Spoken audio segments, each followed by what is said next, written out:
बिस्मिल्लाहिर्रहमानिर्रहीम।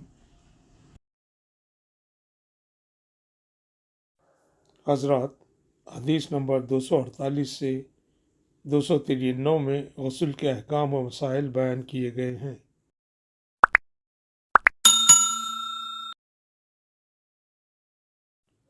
हदीस नंबर 261।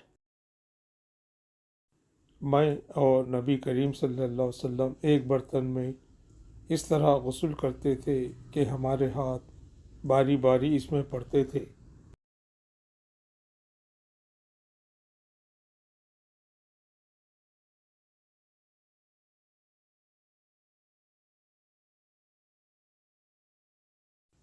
हदीस नंबर 262।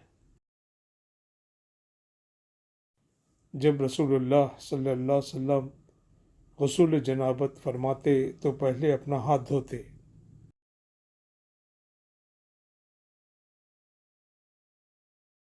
हदीस नंबर 263।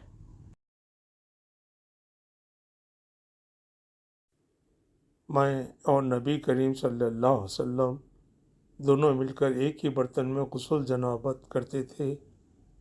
और शोएबा ने अब्दुर्रहमान बिन कासिम से, उन्होंने अपने वालिद कासिम बिन मोहम्मद बिन अबी बकर रज़ियल्लाहु अन्हा से व आयशा रज़ियल्लाहु अन्हा से इसी तरह रिवायत करते हैं।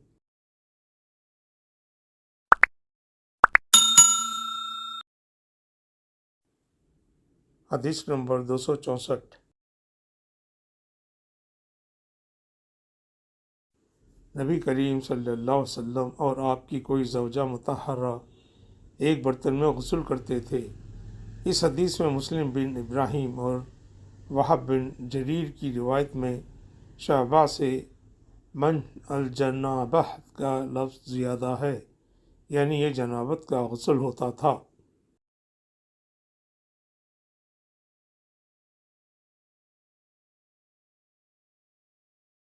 हदीस नंबर 265। मैंने हज़रत सल्लल्लाहु अलैहि वसल्लम के लिए गुस्ल का पानी रखा और पर्दा कर दिया। आपने पहले गुस्ल में अपने हाथ पर पानी डाला और इसे एक या दो बार धोया। सुलेमान आमश कहते हैं कि मुझे याद नहीं रावी सालिम बिन अबी अल जमाद ने तीसरी बार का भी जिक्र किया या नहीं। फिर दाहिने हाथ से बाएं पर पानी डाला और शर्मगाह धोई, फिर अपने हाथ को ज़मीन पर या दीवार पर रगड़ा।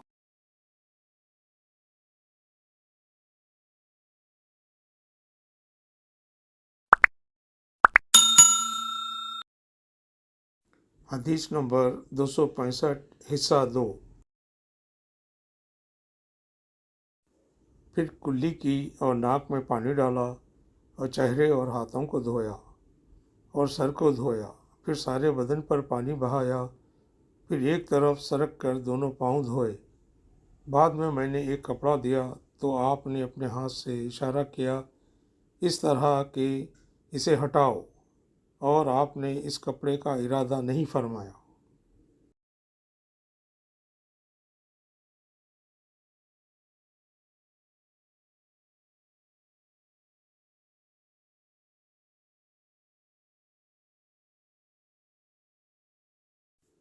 हदीस नंबर 266। मैंने हज़रत सल्लल्लाहु अलैहि वसल्लम के लिए गुस्ल का पानी रखा तो आप सल्लल्लाहु अलैहि वसल्लम ने पहले पानी अपने हाथों पर गिराकर उन्हें 2 या 3 बार धोया। फिर अपने दाहिने हाथ से बाएं पर गिराकर अपनी शर्मगाहों को धोया। फिर हाथ को ज़मीन पर रगड़ा। फिर कुल्ली की और नाक में पानी डाला। फिर अपने चेहरे और हाथों को धोया। फिर अपने सर को 3 मरतबा धोया। फिर अपने सारे बदन पर पानी बहाया।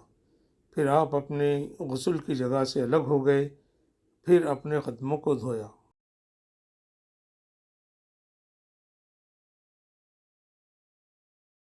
हदीस नंबर 267।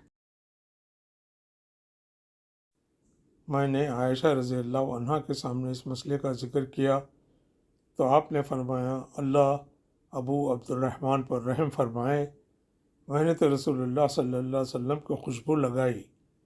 फिर आप अपनी तमाम अज़वाज मुतहरात के पास तशरीफ़ ले गए اور صبح کو احرام اس حالت میں باندھا کہ خوشبو سے بدن مہک رہا تھا۔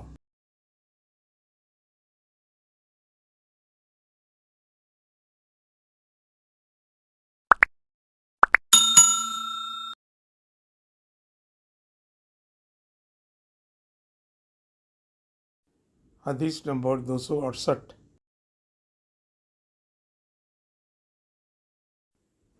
نبی کریم صلی اللہ علیہ وسلم دن اور رات کے ایک ہی وقت میں اپنی تمام ازواج مطہرات کے پاس گئے، اور یہ 11 تھیں، 9 منکوہا اور 2 لونڈیاں۔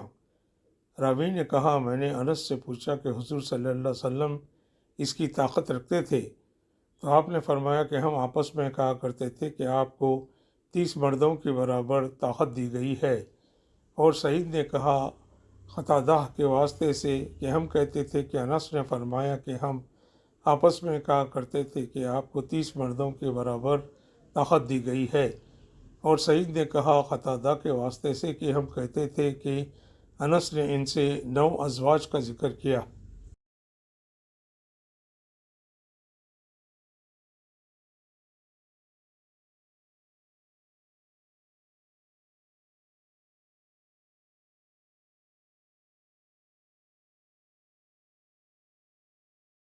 حدیث نمبر 269۔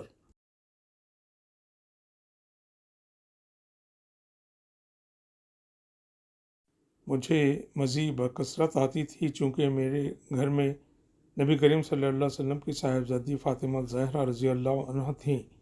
اس لیے میں نے ایک شخص مقتداد بن اسود اپنے شاگرد سے کہا کہ وہ آپ صلی اللہ علیہ وسلم سے اس کے متعلق مسئلہ معلوم کرے۔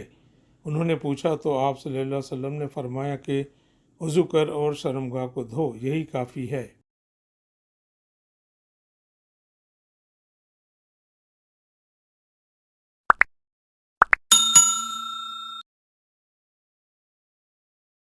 حدیث نمبر 270۔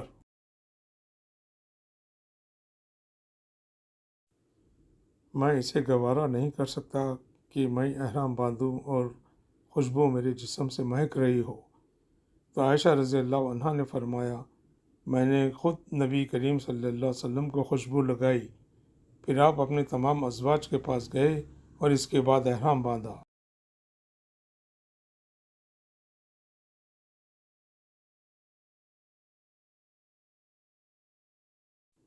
صدق اللہ العظیم۔